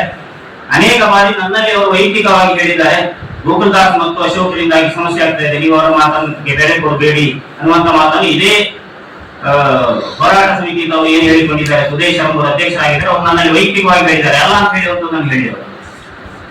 ಗೋಕುಲ್ದಾಸ್ ಮತ್ತು ಅಶೋಕ್ ಪಿಜೆ ಅವರ ಮಾತನ್ನು ನೀವು ಕೇಳಬಾರದು ಅನ್ನುವಂತ ಮಾತನ್ನು ಇವರೇ ಹೇಳಿದ್ದಾರೆ. ಈಗ ಅವರು ಅನಿವಾರ್ಯವಾಗಿ ಅಧ್ಯಕ್ಷ ಸ್ಥಾನಕ್ಕೆ ಹೋಗಿದ್ದಾರೆ. ಇವರಾವತಿ ಮೊನ್ನೆಯಿಂದ ಪ್ರತಿ ಬಾರಿ ಕೂಡ ಅವರು ಸುಳ್ಳುಗಳನ್ನೇ ಹೇಳ್ತಾ ಬಂದಿದ್ದಾರೆ. ಅಲ್ಲಿ ಯಾವುದೇ ಕಸ ಬರ್ಣ ಆಗ್ತಾ ಇಲ್ಲ. ನಮ್ಮಲ್ಲಿ ದಾಖಲೆ ಇದೆ, ದಿನಕ್ಕೆ ಎಷ್ಟು ಕಸ ಬರ್ಣ ಆಗ್ತಾ ಇದೆ ಅನ್ನುವಂಥದ್ದಕ್ಕೆ ದಾಖಲೆ ಇದೆ. ಅವ್ರು ಏನ್ ಹೇಳ್ತಾರೆ, ಪುಸ್ತಕದಲ್ಲಿ ಬರೆದ್ರೆ ಸಾಕು ಅಂತ ಏನು ಹೊಣೆಗೇಡಿತನದ ಆಡಳಿತ ನಮಗೆ ಅವಶ್ಯಕತೆ ಇಲ್ಲ. ಅಲ್ಲಿ ಏನು ಬಂದ್ ಮಾಡ್ತಾ ಇದ್ದಾರೆ ಅದನ್ನು ತೂಕ ಮಾಡಿ ಪ್ರತಿದಿನ ಬನ್ನಿಂಗ್ ಹಾಕುವಂತ ಕೆಲಸ ಮತ್ತು ಡೈಲಿ ರಿಪೋರ್ಟ್ ತೆಗೆಯುವಂತ ಕೆಲಸ ಅಲ್ಲಿ ಆಗ್ತಾ ಇದೆ. ಇನ್ನೊಂದು ಕಡೆ ಹೇಳ್ತಾರೆ, ಅಲ್ಲಿ ಸಿಕ್ಕಾಪಟ್ಟೆ ಹೊಗೆ ಬರ್ತಾ ಉಂಟು, ಅಪಾಯಕಾರಿ ಅಂತ ತೀರ್ಮಾನ ಮಾಡಲಿಕ್ಕೆ ಇವರು ಯಾರು ಸೈಂಟಿಸ್ಟ್ಗಳ, ಇವರು ಯಾರಾದ್ರೂ ವಿಜ್ಞಾನಿಗಳಿದ್ದಾರೆ ಅಥವಾ ಯಾರಾದ್ರೂ ಅಧಿಕೃತವಾಗಿ ಅಲ್ಲಿ ಹೊಗೆಯನ್ನು ಟೆಸ್ಟ್ ಮಾಡಿಸಿದಾರ? ನಾವು ಮಾಡಿಸಿದೀವಿ ನಗರ ಪಂಚಾಯತ್ ಕಡೆಯಿಂದ. ಆ ಬರ್ನಿಂಗ್ ಮೆಷಿನ್ ಆರಂಭವಾದಂತ ಸಮಯದಲ್ಲಿ ಅದರ ಟೆಸ್ಟಿಂಗ್ ರಿಪೋರ್ಟ್ ಅನ್ನು ಕೂಡ ಪಡ್ಕೊಂಡಿದೆ. ಅಲ್ಲಿ ಹೊಗೆ ಏನು ಹೋಗ್ತಾ ಇದೆ ಅದರ ಟೆಸ್ಟಿಂಗ್ ರಿಪೋರ್ಟ್ ಅನ್ನು ಪಡ್ಕೊಂಡಿದ್ದೀವಿ ನಾವು. ಅದರ ಕಾರ್ಬನ್ ಪ್ರಮಾಣ ಇಷ್ಟರೊಳಗೆ ಇರಬೇಕು ಅಂತ ಏನಿದೆ ಅದರ ನಿಗದಿತ ಪ್ರಮಾಣದಲ್ಲಿದೆ. ಇವರು ಯಾರು ಹೇಳಲಿಕ್ಕೆ ಅದನ್ನು? ಇವತ್ತು ಜಿಲ್ಲೆಯಲ್ಲಿ ಇರ್ತಕ್ಕಂಥ ಎನ್ವಿರಾನ್ಮೆಂಟ್ ಇಂಜಿನಿಯರ್ಗಳು ಇದನ್ನು ಅಪ್ರಿಶಿಯೇಟ್ ಮಾಡಿದ್ದಾರೆ. ಅವರುಗಳು ಅಧಿಕೃತವಾದಂತಹ ರಿಪೋರ್ಟ್ ಕೊಡುವಂತವರು, ಅವರುಗಳು ಅಪ್ರಿಶಿಯೇಟ್ ಮಾಡಿದ್ದಾರೆ ಈ ಪ್ರಾಜೆಕ್ಟ್ ಅನ್ನ. ಇಡೀ ರಾಜ್ಯದಲ್ಲಿ ಮೊದಲ ಬಾರಿ ಇಂಥ ಒಂದು ಪ್ರಯೋಗ ಆಗ್ತಾ ಇದೆ, ಇದನ್ನು ಪ್ರೋತ್ಸಾಹಿಸಬೇಕು ಅಂತ ಹೇಳಿ ನಮ್ಮ ಮುಂದಿನ ಯೋಜನೆಗಳಿಗೂ ಕೂಡ ಸ್ವತಃ ಜಿಲ್ಲಾಧಿಕಾರಿಗಳಿಗೆ ಶಿಫಾರಸು ಮಾಡಿ ಕಳಿಸಿದ್ದಾರೆ. ಈಗಿನ ಅರಣ್ಯ ಸಚಿವರಾಗಿರ್ತಕ್ಕಂಥ ಮಾನ್ಯ ಖಂಡ್ರೆ ಅವರು, ಅವರಿಗೆ ಈ ವಿಷಯವನ್ನು ಗೊತ್ತಾಗಿ ಅವರು ಮಂಗಳೂರಿನ ಜಿಲ್ಲಾಧಿಕಾರಿಗಳಿಗೆ ಮಾಹಿತಿ ನೀಡಿ ಅಲ್ಲಿಂದ ರಿಪೋರ್ಟ್ ಅನ್ನು ತೆಗೆಸಿಕೊಡುವಂತ ಕೆಲಸವನ್ನು ಮಾಡಿದ್ದಾರೆ. ಅವರು ಇಂಥದ್ದನ್ನು ಮಾಡಬೇಕು ಅಂತ ಹೇಳಿ ಇದುವರೆಗೆ ಕಣ್ಣಿಗೆ ಕಾಣೋದಿಲ್ಲ. ಹೊಗೆ ಬರುತ್ತೆ, ಇಲ್ಲಿ ಹೊಗೆ ಆರಂಭದಲ್ಲಿ ಬರ್ತದೆ, ಎಲ್ಲ ಕಡೆ ಬರ್ತದೆ. ಆದ್ರೆ ಆ ಹೊಗೆ ಅಪಾಯಕಾರಿ ಅನ್ನುವಂಥದ್ದು ಪ್ರಶ್ನೆ ಇರುವಂತದ್ದು. ಖಾಲಿ ತೆಂಗಿನ ಮರ ಗರಿಯಲ್ಲಿ ಇಟ್ಟು ಬೆಂಕಿ ಕೊಟ್ಟರು ಕೂಡ ಹೊಗೆ ಬರ್ತದೆ. ಅದರಲ್ಲಿ ಅಪಾಯಕಾರಿ ಅನ್ನುವಂಥದ್ದು ಪ್ರಶ್ನೆ ಇರುವಂತದ್ದು. ಹೊಗೆ ಎಲ್ಲ ಕಡೆ ಬರ್ತದೆ. ಮತ್ತೆ ಆ ಹೊಗೆಯನ್ನು ಈಗ ಅಲ್ಲಿ ಸ್ಥಳೀಯವಾಗಿ ಕೆಳಗಡೆ ಬಿಡಬಾರ್ದು ಅನ್ನುವ ಕಾರಣಕ್ಕೋಸ್ಕರ ನಾವು ಚಿಮ್ನಿ ವ್ಯವಸ್ಥೆಯಲ್ಲೂ ಕೂಡ ಈಗ ಟೆಂಡರ್ ಕರೆದಿದೆ. ಚಿಮ್ನಿ ವ್ಯವಸ್ಥೆಗೆ ಅದನ್ನ ಮೇಲಕ್ಕೆ ಹೋಗಿ ಬಿಡುವಂತ ಏನು ಫ್ಯಾಕ್ಟರಿಗಳಲ್ಲಿ ಮೇಲಕ್ಕೆ ಹೋಗಿ ಬಿಡುವಂತ ವ್ಯವಸ್ಥೆ ಇದೆ. ಅದೇ ರೀತಿ ಆ ಸಣ್ಣ ಹೊಗೆ ಆದ್ರೂ ಕೂಡ ಅದು ಸ್ಥಳೀಯ ಜನಗಳಿಗೆ ತೊಂದರೆ ಆಗಬಾರ್ದು ಅನ್ನೋ ಕಾರಣಕ್ಕೋಸ್ಕರ ಚಿಮ್ನಿ ಮಾಡ್ಲಿಕ್ಕೋಸ್ಕರ ಡಿಸಿಗೆ ಅಪ್ರೂವಲ್ ಹೋಗಿದೆ. ಮುಂದೆ ಒಂದು 4-5 ವಾರಗಳಲ್ಲಿ ಅದು ಅಪ್ರೂವಲ್ ಆಗಿ ಬರ್ಲಿಕ್ಕಿದೆ, ಟೆಂಡರ್ ಪ್ರೊಸೆಸ್ ಆಗಲಿಕ್ಕಿದೆ. ಮತ್ತು ಸ್ಪಷ್ಟವಾಗಿ ನಾವು ಮೊದಲಿಗೂ ಹೇಳಿದ್ದೇವೆ, ಈಗಲೂ ಹೇಳ್ತಾ ಇದ್ದೇವೆ, ಇವತ್ತಲ್ಲ ನಾಳೆ ಆ ಕಲ್ಚರ್ ಪೇಲಿ ಏನು ಲೆಗಸಿ ವೇಸ್ಟ್ ಈಗ ಸ್ಟಾಕ್ ಆಗಿದೆ ಅದನ್ನು ಕ್ಲಿಯರ್ ಮಾಡಿ ಕೊಡುವಂತ ಎಲ್ಲ ವ್ಯವಸ್ಥೆಗಳನ್ನು ನಾವು ಖಂಡಿತವಾಗಿ ಮಾಡಲಿಕ್ಕಿದ್ದೇವೆ. ಇವರುಗಳ ಒತ್ತಾಯದಿಂದ ಅಲ್ಲ, ಅದು ನಮ್ಮ ಬದ್ಧತೆ. ನಾನು ಆವಾಗಲೇ ಹೇಳಿದ್ದೇನೆ, ನಾನು ಮೊದಲ ಇದರಲ್ಲಿ ಕೂಡ ಹೇಳಿದ್ದೇವೆ, ನಾವು ಏನು ಬದ್ಧತೆಯಿಂದ ಕೆಲಸ ಮಾಡಿದ್ರು ಅದನ್ನು ಮಾಡಿ ತೋರಿಸಿದ್ದೇವೆ. ನಗರ ಪಂಚಾಯತ್ ಆವರಣದಲ್ಲಿ 8,000 ಟನ್ ಕಸ ಇತ್ತು. ನಾವು ಹೇಳಿದ್ದೇವೆ, ನಾವು ಖಾಲಿ ಮಾಡಿಕೊಡ್ತೇವೆ ಅಂತ ಮಾಡಿಕೊಟ್ಟಿದ್ದೇವೆ. ನಾವು ಯಾರನ್ನು ನಾವು ಮೆಚ್ಚಿಸ್ಲಿಕ್ಕೋಸ್ಕರ ಸ್ಟೇಟ್ಮೆಂಟ್ ಕೊಟ್ಟಿಲ್ಲ. ಒಳ್ಳೆಯ ಕೆಲಸ ಮಾಡುವವರಿಗೆ 100 ಜನ ವಿರೋಧಿಗಳಿದ್ದಾರೆ, ಅದು ಬೇರೆ ಪ್ರಶ್ನೆ. ಕಾನೂನು ಪ್ರಕಾರ ಮಾಡುವವರಿಗೆ ಅದಕ್ಕೆ ಅಡ್ಡಿ ಮಾತನಾಡುವವರು ತುಂಬಾ ಜನ ಇದ್ದಾರೆ. ಆದ್ರೆ ನಮ್ಮ ಪ್ರಾಮಾಣಿಕತೆಯನ್ನು ಪ್ರಶ್ನೆ ಮಾಡಿದ್ರೆ ನಾವು ಅದನ್ನು ಕೇಳಿರ್ತಾ ಇದ್ದೇವೆ. ಪ್ರಾಮಾಣಿಕತೆಯನ್ನು ಪ್ರಶ್ನೆ ಮಾಡಿದ್ರೆ ಅದನ್ನು ನಾವು ಕೇಳಿದ್ವಿ. ರಾಜಕೀಯವಾಗಿ ಇವತ್ತು ವಿರೋಧಿ ಪಕ್ಷದವರು ಕೂಡ ನಗರ ಪಂಚಾಯತ್ ಸಮಾಜ ಸಭೆಯಲ್ಲಿ ಮಾತಾಡಬಹುದು, ರಾಜಕೀಯವಾಗಿ ಮಾತಾಡಬಹುದು. ಆದ್ರೆ ಅವರಲ್ಲಿ ಪರ್ಸನಲಿ ಕೇಳಿದ್ರೆ ಅವರೆಲ್ಲ ಸದಸ್ಯರು ಇವತ್ತು ಇದೊಂದು ಸಾಧನೆ ಅಂತ ಹೇಳಿ ಒಪ್ಪಿಕೊಳ್ತಾರೆ. ಒಳ್ಳೆ ನಗರ ಪಂಚಾಯತ್ ಆವರಣದಿಂದ ಅಷ್ಟು ಕಸವನ್ನು ಖಾಲಿ ಮಾಡಿದ್ದು ಬಹಳ ದೊಡ್ಡ ಸಾಧನೆ ಅಂತ ಅವರುಗಳು ಕೂಡ ಒಪ್ಪಿಕೊಳ್ತಾರೆ. ಕಾರಣಕರ್ತರು ಯಾರೇ ಇರ್ಬೋದು. ಆದ್ರೆ ಈ ರೀತಿ ಪ್ರಾಮಾಣಿಕತೆಯಿಂದ ಕೆಲಸ ಮಾಡಿದವರಿಗೆ ಇವರು ಭ್ರಷ್ಟಾಚಾರದ ಆರೋಪ ಮಾಡ್ತಾರೆ ಮತ್ತು ಅದನ್ನು ಸುಲಭದಲ್ಲಿ ಅವರು ತಳ್ಳಿ ಹಾಕ್ತಾರೆ ಅಂತ ಹೇಳಿದ್ರೆ ಅದರ ಫಲವನ್ನು ಅವರು ಅನುಭವಿಸ್ತಾರೆ. ನಾನು ವನದುರ್ಗಾದೇವಿಯ ಸನ್ನಿಧಾನದಲ್ಲಿ ಪ್ರಮಾಣ ಮಾಡ್ತೇನೆ, ಇದರ ಫಲವನ್ನು ಅವರು ಅನುಭವಿಸಿದರು. ₹1 ಫಲಾಪೇಕ್ಷತೆ ಇಲ್ಲದೆ ನಗರ ಪಂಚಾಯತ್ನ ಕಸದವನ್ನ ಶಿಫ್ಟ್ ಮಾಡುವಂತ ಸಂದರ್ಭದಲ್ಲಿ 3 ರಾತ್ರಿಯನ್ನು ನಾನು ನಿದ್ದೆ ಇಲ್ಲದೆ ಕಳೆದಿದ್ದೇನೆ. ಬೇರೆ ಬೇರೆ ಸಂದರ್ಭದಲ್ಲಿ 3 ರಾತ್ರಿಯನ್ನು ನಾನು ನಿದ್ದೆ ಇಲ್ಲದೆ ಕಳೆದಿದ್ದೇನೆ. ಕಲ್ತೆಪ್ಪೆಯಲ್ಲಿ ಸಮಸ್ಯೆ ಆದಾಗ ಬೆಳಿಗ್ಗೆ 6 ಗಂಟೆಗೆ ಹೋಗಿ ನಾನು ಗಮನಿಸಿದ್ದೇನೆ. ನಾವು ಕೂಡ ಪ್ರಶ್ನೆ ಮಾಡಬಹುದು, ಇದರ ವಿರುದ್ಧ ನಾವು ಯಾಕೆ ಸ್ಥಳೀಯರನ್ನು ನಾವು ವಿರೋಧ ಮಾಡೋದಿಲ್ಲ ಅಂತ ಹೇಳಿದ್ರೆ ಪಾಪ ಕಷ್ಟದಲ್ಲಿದ್ದಾರೆ, ಸಮಸ್ಯೆಯಲ್ಲಿದ್ದಾರೆ. ಹಾಗಾಗಿ ನಾವು ಯಾವತ್ತೂ ಅವರು ತಪ್ಪು ಮಾಡಿದ್ರು ಕೂಡ ನಾವು ಅವರನ್ನು ಪ್ರಶ್ನೆ ಮಾಡಿಲ್ಲ. ನಮ್ಮ ಪಂಚಾಯತ್ನ ಗೇಟ್ ಅನ್ನು ಕದ್ಕೊಂಡು ಹೋದ್ರು, ನಾವು ಕೂಡ ಕಂಪ್ಲೇಂಟ್ ಮಾಡಬಹುದಿತ್ತಲ್ಲ ಪಂಚಾಯತಿಂದ. ಕಳೆದ ಬಾರ ಇಲ್ಲಿ ಬೆಂಕಿ ಬಿದ್ದ ಹಿಂದಿನ ದಿವಸ ನಮ್ಮ ಅಲ್ಲಿದ್ದಂತ ಸಿಸಿ ಕ್ಯಾಮರಾವನ್ನ ಇದೇ ಅಶೋಕ್ ಬಂದು ತಿರುಗಿಸಿದಾರಲ್ಲ, ಯಾಕೆ ತಿರುಗಿಸಿದ್ರು ನಾನು ಪ್ರಶ್ನೆ ಮಾಡಬಹುದಲ್ಲ. ಬೆಂಕಿ ಬಿದ್ದ ಹಿಂದಿನ ದಿವಸ ಇದೇ ಅಶೋಕ್ ಅವರು ಬಂದು ಆ ಸಿಸಿ ಕ್ಯಾಮರಾವನ್ನು ತಿರುಗಿಸಿದ್ದು ಸಿಸಿ ಕ್ಯಾಮರಾದಲ್ಲಿ ಕಾಣ್ತಾ ಇದೆ ನಮಗೆ. ನಾವು ಕಂಪ್ಲೇಂಟ್ ಮಾಡಬಹುದಿತ್ತಲ್ಲ, ಯಾರು ಬೆಂಕಿ ಹಾಕಿದ್ರು ಆಗಿದೆ ನಾವು ಪ್ರಶ್ನೆ ಮಾಡಬಹುದಲ್ಲ. ನಾವು ಮಾಡ್ಲಿಕ್ಕೆ ಹೋಗಿಲ್ಲ, ಯಾಕಂದ್ರೆ ಸಮಸ್ಯೆ ಇದೆ ಅವರಿಗೆ, ಅವ್ರ ಪಾಪ ಕಷ್ಟದಲ್ಲಿದ್ದಾರೆ. ಕಲ್ತೆಪ್ಪೆಯ ಜನಗಳ ಬಗ್ಗೆ ನಮಗೆ ಒಂದಿಷ್ಟು ಕೂಡ ದ್ವೇಷ ಇಲ್ಲ. ನಮಗೆ ಅಷ್ಟು ಅವರು ಒಳ್ಳೆಯ ರೀತಿಯಲ್ಲಿ ಸಹಕಾರ ಕೊಟ್ಟಿದ್ದಾರೆ. ಮೊನ್ನೆ ನಾನು ವೈಯಕ್ತಿಕವಾಗಿ 4-5 ಜನರು ಮಾತಾಡಿದಾಗಲೂ ಅವರು ಒಪ್ಪಿಕೊಂಡಿದ್ದಾರೆ. ಆದ್ರೆ ಕೆಲವರು ಸಮಸ್ಯೆ ಮಾಡಿರ್ಬೋದು. ಅಲ್ಲಿ ಈ ಕಡೆ ಮನೆಯವರು ಕಾಂಕ್ರೀಟ್ ರಸ್ತೆಯ ಪಕ್ಕದಲ್ಲೇ ಕಾಂಪೌಂಡ್ ಗುಂಡಿ ತೆಗೆದು ಕಾಂಪೌಂಡ್ ರಚನೆ ಮಾಡಲಿಕ್ಕೆ ನಾನು ಅಬ್ಜೆಕ್ಷನ್ ಹಾಕಿದ್ದೇನೆ. ಹೌದು, ಅದಕ್ಕೋಸ್ಕರ ನಾನು ವೈಯಕ್ತಿಕ ವಿರೋಧ ಮಾಡಿದರೆ ಯಾರಿಗೆ? ಕಾನೂನು ಪ್ರಕಾರ ಒಂದಷ್ಟು ಜಾಗ ಬಿಟ್ಟು ಕಾಂಪೌಂಡ್ ಹಾಕಬೇಕಿತ್ತಲ್ಲ.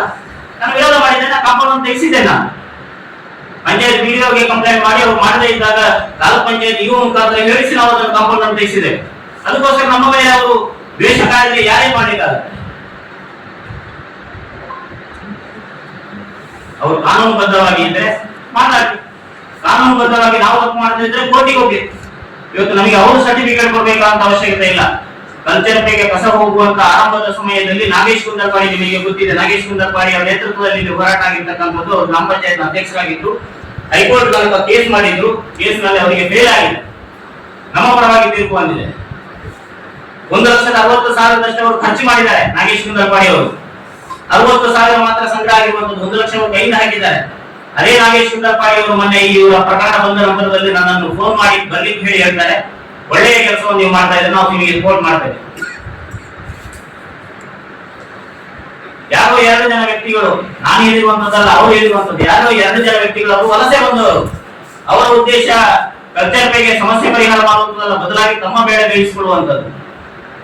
ಅದನ್ನು ಮಾಡ್ತಾ ಇದ್ದಾರೆ. ನೀವು ಈ ಕೆಲಸ ಒಳ್ಳೆಯ ಕೆಲಸವನ್ನು ಮುಂದುವರಿಸಿ ನಾವು ನಿಮಗೆ ಬೆಂಬಲವಾಗಿದ್ದೆ ಅನ್ನುವಂತ ಮಾತನ್ನು ಹೇಳಿದಾರಲ್ಲ, ಅದು ನಮಗೆ ಕ್ರೆಡಿಟ್.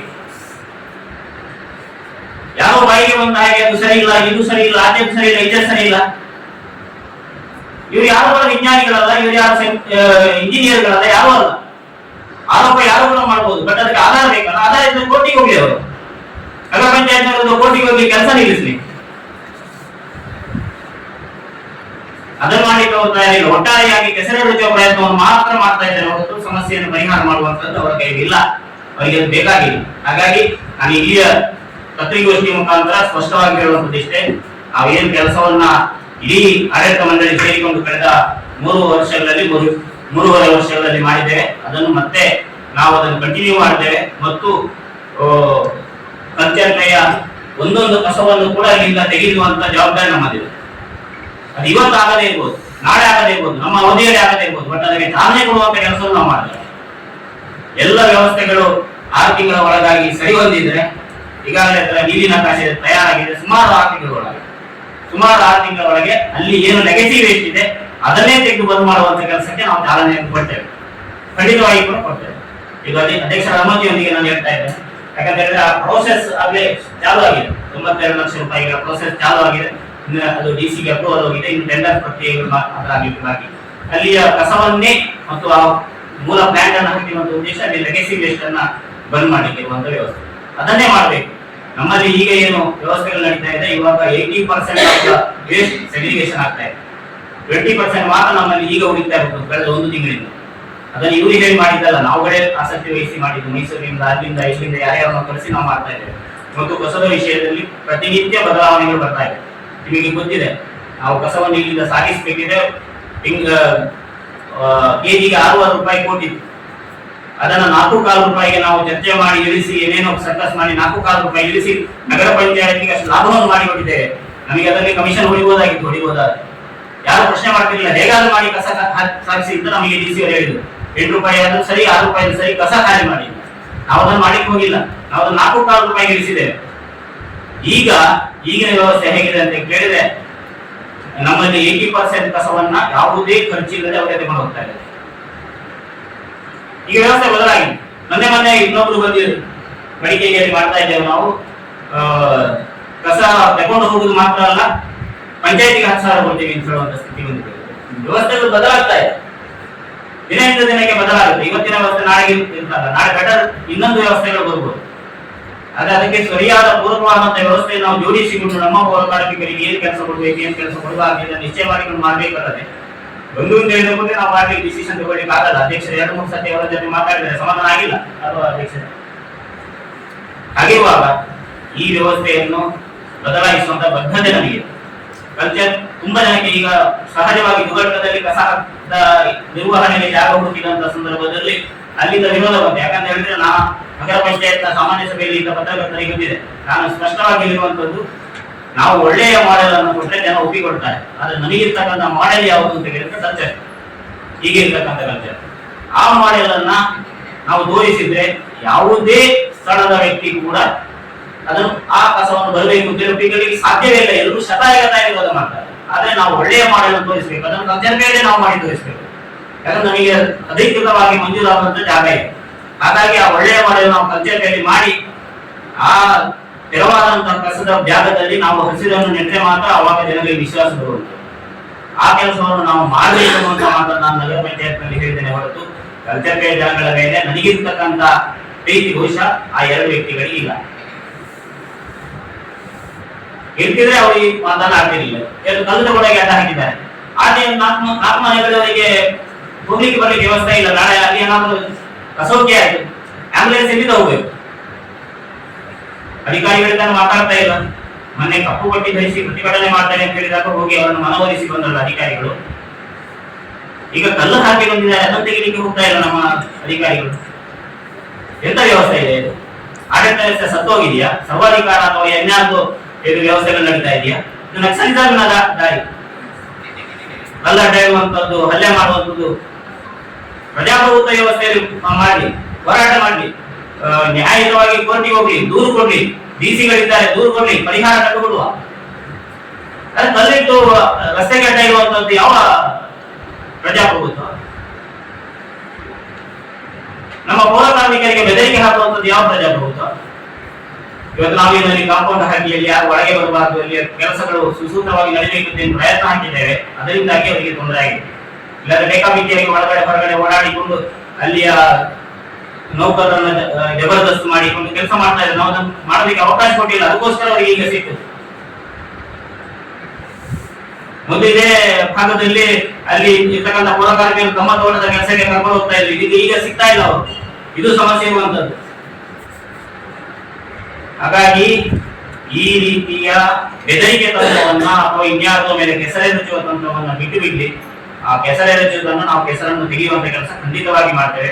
ಅದನ್ನ ಪ್ರಮಾಣದ ಮೂಲಕನೇ ನಾನು ಮಾಡ್ತೇನೆ, ಅದನ್ನು ತೋರಿಸ್ತೇನೆ ಮತ್ತು ಅವರಿಗೆ ಅದು ಆ ಫಲವನ್ನು ಅವರು ತಿನ್ಬೇಕು. ಇದು ನೋವಿನ ಮಾತು, ಆ ಫಲವನ್ನು ಅವರು ತಿನ್ಬೇಕು. ಕಲ್ಚರ್ ಪೇಯಲ್ಲಿ ಚಿನ್ನದ ಮೊಟ್ಟೆ ಇಡ್ಲಿಕ್ಕೆ ನಾನು ವೈಯಕ್ತಿಕವಾಗಿ ಹೇಳ್ಬೋದು, ಗೋಕುಲದಾಸ್ ಅವರೇ ನೀವು ಎಷ್ಟು ಪ್ರಾಮಾಣಿಕರಿದ್ದೀರಿ, ಎಷ್ಟು ಪ್ರಾಮಾಣಿಕರಿದ್ದೀರಿ ಅನ್ನುವಂತ ಪ್ರಶ್ನೆಯನ್ನ ನಾನು ಮಾಡ್ತೇನೆ. ನಗರ ಪಂಚಾಯತಿಗೆ ಬರಬೇಕಾದ ಕಸದ ಚಾರ್ಜ್ ಸಂತೆಯ ಏಲಂನಲ್ಲಿ ರಥಬೀದಿಯ ಧರ್ಮಸ್ಥಳದ ಜಾಗದವರೆಗೆ ದೇವಸ್ಥಾನದವರೆಗೆ ಏನು ಮಾಡ್ತಾರೆ, ಹಿಂದೆ ಕೆಳಗಿನವರೆಗೆ ಏನು ಮಾಡ್ತಾರೆ, ಇಲ್ಲ ಅದು ಸಾರ್ವಜನಿಕ ಜಾಗ ಅಂತ ಹೇಳಿ ವಾದ ಮಾಡಿ ಅಲ್ಲಿವರೆಗೆ ಮಾತ್ರ ಏನೋ ಹಾಗೆ ಮಾಡಿ ಕೆಳಗಿನ ಅಂಗಡಿಗಳಿಂದ ದುಡ್ಡು ವಸೂಲು ಮಾಡ್ತಾರಲ್ಲ, ಇದು ಪ್ರಾಮಾಣಿಕತೆಯ? ಕಳೆದ ಬಾರಿ ಪ್ರಕಾಶ್ ಚಿತ್ರಮಂದಿರದ ಇಡೀ ವಟಾರವನ್ನು ವಹಿಸಿಕೊಂಡು ಅಲ್ಲಿ ಜೂಜಾಟವನ್ನು ಮಾಡಿಸಿ ಅಲ್ಲಿ ಇದನ್ನ ದುಡ್ಡು ಸಂಪಾದನೆ ಮಾಡಿದಾರಲ್ಲ. ನಗರ ಪಂಚಾಯತಿಗೆ ಲಿಖಿತವಾಗಿ ಬರೆದು ಕೊಟ್ಟಿದ್ದಾರೆ, ನಾನು ಕಸದ ನಿರ್ವಹಣೆ ಶುಲ್ಕವನ್ನು ನಾನು ಪಾವತಿ ಮಾಡ್ತೇನೆ, ನೀವು ವಸೂಲು ಮಾಡಬಾರದು, ಅಲ್ಲಿಯ ಇವರಿಂದ ವಸೂಲು ಮಾಡಬಾರದು, ಲಿಖಿತವಾಗಿ ಬರೆದು ಕೊಟ್ಟಿದ್ದಾರೆ. ಎಷ್ಟು ದುಡ್ಡನ್ನು ಕಟ್ಟಿದ್ದೀರಿ ನಾನು ಪ್ರಶ್ನೆ ಮಾಡ್ತೇನೆ. ನಗರ ಪಂಚಾಯತಿಗೆ ನೀವು ಎಷ್ಟು ದುಡ್ಡನ್ನು ಕಟ್ಟಿದ್ದೀರಿ? 1 ರೂಪಾಯಿ ಕಟ್ಟಿದ್ದೀರಿ ನೀವು ಕಸ ನಿರ್ವಹಣೆ ಶುಲ್ಕವನ್ನು? ನೀವು ಕಸದ ಬಗ್ಗೆ ಮಾತಾಡ್ತಿರಲ್ಲ, ನಗರ ಪಂಚಾಯತಿಗೆ ದ್ರೋಹ ಮಾಡಿದ್ರಲ್ಲ, ನೀವು ವಂಚನೆ ಮಾಡಿಲ್ವಾ ನೀವು? ಕಟ್ಟೆಯ ಹತ್ರ ಇರ್ತಕ್ಕಂಥ ಅಂಗಡಿಗಳಿಂದ 5,000, 6,000, 7,000 ರೂಪಾಯಿ ವಸೂಲು ಮಾಡಿ ಡೆಕೋರೇಷನ್ ಖರ್ಚಾಗ್ತದೆ ಅಂತ ಹೇಳಿ ನಗರ ಪಂಚಾಯತ್ ಅವರು ಕಲೆಕ್ಷನ್ ಹೋದಾಗ ಅವರು ಪಾಪದವರು ಹೇಳ್ತಾರಲ್ಲ, ನಮ್ಮಿಂದ 7,000 ರೂಪಾಯಿ ತಗೊಂಡಿದ್ದಾರೆ, ನಮ್ಮಿಂದ 8,000 ರೂಪಾಯಿ ತಗೊಂಡಿದ್ದಾರೆ ಅಂತ ಬಡ ವ್ಯಾಪಾರಿಗಳು ಹೇಳ್ತಾರಲ್ಲ. ಈ ದುಡ್ಡು ನಿಮ್ಮಿಲ್ಲ. ನೀವು ನಮಗೆ ಪ್ರಾಮಾಣಿಕತೆಯ ಪ್ರಶ್ನೆ ಮಾಡಿ. ನಿಮ್ಮ ಒಂದೊಂದು ಇತಿಹಾಸವನ್ನು ಬಿಚ್ಚಿಲ್ಲಿ ಗೊತ್ತಿದೆ, ನಮಗೆ ಒಂದೊಂದು ಇತಿಹಾಸ ಬಿಚ್ಚಿಲ್ಲಿ ಗೊತ್ತಿದೆ. ಸುಳ್ಯದ ರಸ್ತೆ ಉದ್ದಕ್ಕೂ ನಿಮ್ಮ ಇತಿಹಾಸ ಹೇಳ್ಕೊಂಡು ಹೋಗ್ಬೋದು, ನಾವು ಅದನ್ನು ಪ್ರಶ್ನೆ ಮಾಡ್ಲಿಕ್ಕೆ ಹೋಗೋದಿಲ್ಲ. ಸ್ವಲ್ಪ ಇನ್ನೊಬ್ಬರ ಬಗ್ಗೆ ಮಾತಾಡ್ಲಿಕ್ಕೆ ಎಚ್ಚರ ಇರ್ತೀವಿ. ಈ ಮಾತನ್ನು ಸ್ಪಷ್ಟವಾಗಿ ಹೇಳ್ತಾ ಇದ್ದೇನೆ. ಒಂದು ವೇಳೆ ಇವತ್ತು ಈ ಒಂದು ವಿಷಯವನ್ನ ಇದಕ್ಕೋಸ್ಕರ ಈ ಪತ್ರಿಕೆಗೋಸ್ಕರ ಕರೆದಿದ್ದೇವೆ. ಅಭಿವೃದ್ಧಿ ವಿಚಾರದಲ್ಲಿ ನಾವು ಮಾತಾಡಿದ್ದೇವೆ, ಯಾಕಂದ್ರೆ ಈಗಾಗಲೇ ಚುನಾವಣಾ ನೀತಿ ಸಂಹಿತೆಗಳು ಬಂದಿದೆ. ಬೇರೆ ಯಾವುದೇ ವಿಚಾರವನ್ನು ನಾವು ಮಾತಾಡಲಿಕ್ಕೆ ಹೋಗೋದಿಲ್ಲ. ಸಮಸ್ಯೆಗಳು ಬರ್ತವೆ, ಎದುರಿಸ್ತೇವೆ, ಬಗೆಹರಿಸ್ತೇವೆ, ಮುಂದೆ ಹೋಗ್ತೇವೆ. ಈ ಪ್ರಶ್ನೆ ಇಲ್ಲ, ನಾವು ಹೆದರಿ ಹಿಂದೆ ಓದುವ ಪ್ರಶ್ನೆ ಇಲ್ಲ. ಸಮಸ್ಯೆಗಳ ಬಗ್ಗೆ ಶಾಸಕರು ಹೊಸದಿದ್ದಾರೆ, ಅಧಿಕಾರಿಗಳು ಅವರಿಗೆ ತಪ್ಪು ಮಾಹಿತಿ ಕೊಟ್ಟಿದ್ದಾರೆ. ನಾವು ಅಲ್ಲಿ ಜಾಗ ನೋಡಿದ್ದೀವಿ, ಇಲ್ಲಿ ಜಾಗ ನೋಡಿದ್ದೀವಿ, ನಾಳೆ ನಾಡಿನೊಳಗೆ ಜಾಗ ಮಾಡಿಕೊಡ್ತೀವಿ ಅಂತ ಅಧಿಕಾರಿಗಳು ಹೇಳಿದ್ದಾರೆ. ಅವರು ನಂಬಿಕೊಂಡು ಅಧಿಕಾರಿ ಶಾಸಕರು ಸ್ಟೇಟ್ಮೆಂಟ್ ಕೊಟ್ಟಿದ್ದಾರೆ. ಸರಿ, ಹೊಸ ಜಾಗ ಆಗ್ತದೆ ಅಂತ ಹೇಳಿದ್ರೆ ಅಲ್ಲಿ ನಿರ್ವಹಣೆ ಮಾಡಬಹುದು. ವಾಸ್ತವದ ಸ್ಥಿತಿ ಅವರಿಗೆ ಗೊತ್ತಿಲ್ಲ. ಇವತ್ತು ಸರಿ, ನಾನು ಅಧಿಕಾರಿಗಳಿಗೆ ಕೇಳಿದರೆ ಎಷ್ಟು ಜಾಗ ಮಾಡಿಕೊಡಿ ನಮಗೆ ನಗರ ಪಂಚಾಯತಿಗೆ? ಆಯ್ತಾ ನಿಮ್ಮಿಂದ ಜಾಗ ಕೊಡ್ಲಿಕ್ಕೆ? ಕಂದಾಯ ಇಲಾಖೆಯವರಿಗೆ ಆಯ್ತಾ ಜಾಗ ಕೊಡ್ಲಿಕ್ಕೆ? ನಾನು ಡಿ ಸಿ ಅವರಿಗೆ ತನಕ ನಾನು ಪ್ರಶ್ನೆ ಮಾಡ್ತೇನೆ. ಇವತ್ತು ಮೀಟಿಂಗ್ ಕರೆದಾಗ ನಮ್ಮ ಅಧಿಕಾರಿಗಳು ಬೆದರಿಸುವ ಕೆಲಸವನ್ನು ಮಾಡ್ತಾರೆ. ಏನ್ ಮಾಡ್ತಾ ಇದ್ದೀನಿ ಅಂತ ನಾನು ಕೇಳ್ತಾ ಇದ್ದೇನೆ. ಜಿಲ್ಲಾಧಿಕಾರಿಗಳೇ, ನಿಮಗೊಂದು ಜಾಗ ಕೊಡಿಸ್ಲಿಕ್ಕೆ ಆಯ್ತಾ?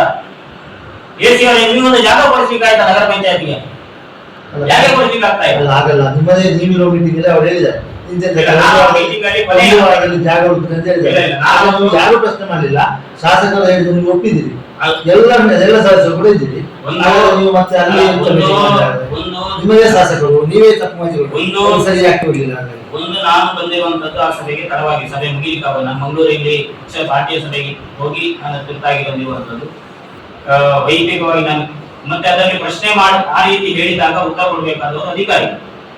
ನಾನು ಹೇಳ್ತೇನೆ, ಅಧಿಕಾರಿಗಳು ಹೇಳಿದ್ರೆ 1 ವಾರದಲ್ಲಿ ಜಾಗ ಉಳಿಕೆಯಾಗಿ 1 ವಾರದಲ್ಲಿ ಜಾಗ ಮಾಡ್ತಾ ಇದ್ದಾರೆ. ಆಗ ಶಾಸಕರು ಹೇಳಿದ್ರು, ನೀವು ವಾರದಲ್ಲಿ ಸರಿ ಅಲ್ಲಿ ಕಸ ಅಧಿಕಾರಿಗಳೇ, ನಾನು ಕೇಳುವಂತದ್ದು ಅಧಿಕಾರಿಗಳಿಗೆ ಪ್ರಶ್ನೆ ಮಾಡುವಂತದ್ದು. ಸರಿ, 1 ವಾರದಲ್ಲೇ ನೀವು ಜಾಗ ಮಾಡಿಕೊಟ್ಟಿರಿ, ಮನೆ ದಿವಸ ಕಸ ಹೋಗಿ ಅಲ್ಲಿ ಡಂಪ್ ಮಾಡ್ತೀರ? ಮತ್ತೆ ಅಲ್ಲಿ ಪೂರಕವಾದಂತಹ ವ್ಯವಸ್ಥೆ ಇರ್ಬೋದು, ಮಿಷನರಿ ಇರ್ಬೋದು, ಇದೆಲ್ಲವನ್ನು ಮಾಡಿ ನೀವು ಸಂಸ್ಕರಣೆಗೆ ವ್ಯವಸ್ಥೆ ಮಾಡದೆ ಮತ್ತೆ ಇನ್ನೊಂದು ಕರ್ತವ್ಯವನ್ನು ಸೃಷ್ಟಿ ಮಾಡ್ತೀರಾ ನೀವು? ಅಧಿಕಾರಿಗಳಿಗೆ ತಲೆಯಲ್ಲಿ ಮೆದುಳಬೇಕಲ್ಲ. ನಾನು ಹೇಳುವಂತದ್ದು, ಶಾಸಕರು ಹೊಸಬರಿದ್ದಾರೆ, ಈ ಕಸದ ನಿರ್ವಹಣೆ ಬಗ್ಗೆ ಅಷ್ಟು ವ್ಯವಸ್ಥೆಗಳು ಗೊತ್ತಿಲ್ಲದೆ ಇರ್ಬೋದು. ಅಧಿಕಾರಿಗಳಿಗೆ ಗೊತ್ತಿಲ್ವಾ? ದೈನಂದಿನ ಕಸ ನಿರ್ವಹಣೆ ಮಾಡೋರಿಗೆ ಗೊತ್ತಿಲ್ವಾ? ಕೇಳಬೇಕಿತ್ತಲ್ಲ. ಸರಿ, 1 ವಾರದಲ್ಲಿ ಜಾಗ ಮಾಡಿದ್ರು ಕೂಡ ಇವರು ಹೇಗೆ ಶಾಸಕರಿಗೆ ಮಾಹಿತಿಯನ್ನು ಕೊಟ್ಟರು 1 ವಾರದಲ್ಲಿ ಜಾಗ ಮಾಡಿಕೊಡ್ತೀವಿ ಅಂತ ಹೇಳಿ? ಅಥವಾ 1 ವಾರದಲ್ಲಿ ಜಾಗ ಮಾಡಿದ ಕೂಡಲೇ ಕಸವನ್ನು ರಾಶಿ ಹಾಕಲಿಕ್ಕೆ ಬಿಡ್ತಾರೆ? ಇದು ನಾನೇ ಎದುರು ನಿಂತು ಪ್ರತಿಭಟನೆ, ನಮ್ಮ ಎಲ್ಲ ಮೆಂಬರ್ಗಳು ಎದುರು ನಿಂತು ಪ್ರತಿಭಟನೆ ಮಾಡ್ತೇವೆ. ಕಸವನ್ನು ವಾಪಸ್ ಇನ್ನೊಂದು ಕಡೆಯಲ್ಲಿ ರಾಶಿ ಹಾಕಲಿಕ್ಕೆ ಪ್ರಯತ್ನ ಮಾಡ್ತೇವೆ. ಹಾಗಾದ್ರೆ ಇಲ್ಲಿ ನಗರ ಪಂಚಾಯತ್ ಬೇರೆ ಜಾಗ ಹುಡುಕೋ ಯಾವುದೇ ಪ್ರಸ್ತಾಪನೆ ಇಲ್ಲ? ಸಾಕಷ್ಟು ಪ್ರಸ್ತಾಪನೆಗಳಿದೆ. ನಾವು ಜಾಗ ಕೊಟ್ಟದ್ದನ್ನು ಕಂದಾಯ ಇಲಾಖೆ ಅಧಿಕಾರಿಗಳು ಒಪ್ಪಿಕೊಳ್ತಾ ಇಲ್ಲ. ನಾನು ನೇರವಾಗಿ ಹೇಳ್ತೀನಿ, ಕಂದಾಯ ಇಲಾಖೆಯಿಂದ ಈ ಸಮಸ್ಯೆಗಳು ಆಗ್ತಾ ಇರುವಂತದ್ದು. ಬೇರೆ ಕಡೆಯಲ್ಲಿ ಗ್ರಾಮ ಠಾಣಾ ವ್ಯಾಪ್ತಿಯಲ್ಲಿ ಇರ್ತಕ್ಕಂಥ ಎಲ್ಲ ಸರ್ಕಾರಿ ಭೂಮಿಗಳನ್ನ ನಗರ ಪಂಚಾಯತಿಗೆ ವಹಿಸಿಕೊಳ್ತಾರೆ. ಸರ್ಕಾರಿ ಅವಶ್ಯಕತೆಗಳಿಗೆ ಬಿಟ್ಟು ಉಳಿದ ಜಾಗವನ್ನ ನಗರ ಪಂಚಾಯತಿಗೆ ಬಿಟ್ಟುಕೊಳ್ತಾರೆ, ನಗರ ಪಂಚಾಯತ್ನ ಅವಶ್ಯಕತೆಗಳಿಗೆ. ಯಾಕಂದ್ರೆ ಅಲ್ಲಿ ಆಡಳಿತ ಒಂದು ಸ್ಥಳೀಯ ಆಡಳಿತ. ಆದ್ರೆ ಇಲ್ಲಿ ಇವತ್ತಿಗೂ ಕೂಡ ಸಾವಿರಾರು ಎಕರೆ ಸರ್ಕಾರಿ ಭೂಮಿಗಳಿದ್ದು ಕೂಡ ಇವರು ಯಾರಿಗೂ ಅದರ ಮಾಹಿತಿಯನ್ನು ಕೊಡೋದಿಲ್ಲ ಕಂದಾಯ ಇಲಾಖೆಯವರು. ಅದರಲ್ಲಿ ಇವತ್ತಲ್ಲ ನಾಳೆ ಇನ್ಯಾರಿಗೂ ಅಕ್ರಮ ಮಾಡಿಕೊಟ್ಟು ಒಂದಷ್ಟು ಕಮಾಯಿ ಮಾಡಿಕೊಳ್ಬಹುದು ತೆಗೆದುಕೊಂಡಿದ್ದಾರೋ ಗೊತ್ತಿಲ್ಲ ನನಗೆ. ಸಾಕಷ್ಟು ಜಾಗ ಇದೆ ಇವತ್ತು ಸರ್ಕಾರಿ ಜಾಗಗಳು. ನಾನು ತೋರಿಸ್ತೇನೆ. ಸರ್ವೆ ನಂಬರ್ 153/2A ಜಟ್ಟಿಪಣ್ಣದಲ್ಲಿ 21 ಎಕರೆ ಸರ್ಕಾರಿ ಜಾಗ ಅಂತ ತೋರಿಸ್ತಾ ಇದೆ. ಎಲ್ಲಿದೆ ನೋಡ, ತೋರಿಸಿ. ನಾನು ಯಾರನ್ನು ಶೋಷಣೆ ಮಾಡಿ ಹೇಳ್ತಾ ಇಲ್ಲ, ಬಡವರನ್ನು ಶೋಷಣೆ ಮಾಡಿ ಅವರಿಂದ ಜಾಗ ತಿಳ್ಕೊಳ್ಳಿ ಅಂತ ಹೇಳ್ತಾ ಇಲ್ಲ. ಆದ್ರೆ ಅನೇಕ ಜನ ಶ್ರೀಮಂತರ ಕೈಲಿ ಇವತ್ತಿಗೂ ಕೂಡ 10 ಎಕರೆ 15 ಎಕರೆ ಇರುವಂತವರಲ್ಲಿ 5 ಎಕರೆ 6 ಎಕರೆ 8 ಎಕರೆ ಸರ್ಕಾರಿ ಭೂಮಿ ಇದೆಯಲ್ಲ, ಅದನ್ನ ನೀವು ತಗೊಳ್ಬೇಕಲ್ಲ. ಅವ್ರಿಗೆ ಕೇಳ್ಬೇಕಲ್ಲ, ನಿಮ್ಮಲ್ಲಿ ಇಷ್ಟು ಭೂಮಿ ಇದೆ, ನಮಗೆ ಸ್ವಲ್ಪ ಕೊಡಿ. 6 ಎಕರೆ ಇದ್ರೆ 3 ಎಕರೆ ಕೊಡಿ, ಸರ್ಕಾರಿ ವಿಶೇಷ ಕೊಡಿ. ಇವತ್ತು ನಿವೇಶನಕ್ಕೆ ಜನ ಬಂದು ನಗರ ಪಂಚಾಯತ್ ಎದುರುಗಡೆ ಪ್ರತಿಭಟನೆ ಮಾಡ್ತಾರೆ. ನಗರ ಪಂಚಾಯತ್ ನಿವೇಶನ ಇಲ್ಲದ್ರೆ ಹೇಗೆ ಕೊಡ್ಬೇಕು? ನೀವು ನಗರ ಪಂಚಾಯತ್ ನಿವೇಶನ ಕೊಡ್ಬೇಕಂತ ಜವಾಬ್ದಾರಿ ಕಂದಾಯ ಇಲಾಖೆ ಇದ್ದಲ್ವಾ, ಜಿಲ್ಲಾಧಿಕಾರಿಗಳದ್ದಲ್ವಾ? ಕೊಡ್ಲಿಕ್ಕೆ ಆಗ್ತಾ ಇಲ್ಲ. ಇದೇ ಕಂದಾಯ ಇಲಾಖೆಯವರು ಇದ್ದ ಭೂಮಿಗಳ ಸರ್ಕಾರಿ ಭೂಮಿಯಲ್ಲಿ ಭಾಗಶಃ ಅರಣ್ಯ ಅಂತ ಎಂಟ್ರಿ ಮಾಡಿ ಅವಕಾಶ ಕೊಟ್ಟದ್ದು ಇದೇ ಕಂದಾಯ ಇಲಾಖೆ ಅಧಿಕಾರಿಗಳು 2001-2ರಲ್ಲಿ. ಇವತ್ತು ಅರಣ್ಯ ಇಲಾಖೆ ಆಕ್ಷೇಪಣೆ ಇದೆ ಅಂತ ಹೇಳ್ತಾರೆ. ಈ ಅರಣ್ಯ ಇಲಾಖೆ ಆಕ್ಷೇಪಣೆ ಬರ್ಲಿಕ್ಕೆ ಕಾರಣ ಯಾರು? ಸರ್ಕಾರಿ ಭೂಮಿಯಲ್ಲಿ 25ಕ್ಕಿಂತ ಹೆಚ್ಚು ಮರ ಇದ್ರೆ ಅದು ಇದು ಭಾಗಶಃ ಅರಣ್ಯ ಆಗುತ್ತೆ ಅನ್ನುವಂತ ರಿಪೋರ್ಟ್ ನ ಮೇಲೆ ನಮ್ಮ ಎಲ್ಲಾ ಸರ್ವೆ ನಂಬರ್ಗಳನ್ನು ಎಂಟ್ರಿ ಮಾಡಿ ಕೊಟ್ಟಿದ್ದಾರೆ ಅವರು ನಗರ ಪಂಚಾಯತ್ ನ ವ್ಯಾಪ್ತಿಯಲ್ಲಿ. ಗೊತ್ತಿರಲಿಲ್ಲ ಇವರಿಗೆ ನಗರದ ಕೆಲಸಕ್ಕೆ ಅಥವಾ ಸರ್ಕಾರಿ ಕೆಲಸಗಳಿಗೆ ಜಾಗ ಬೇಕು ಅಂತ ಗೊತ್ತಿರಲಿಲ್ವಾ?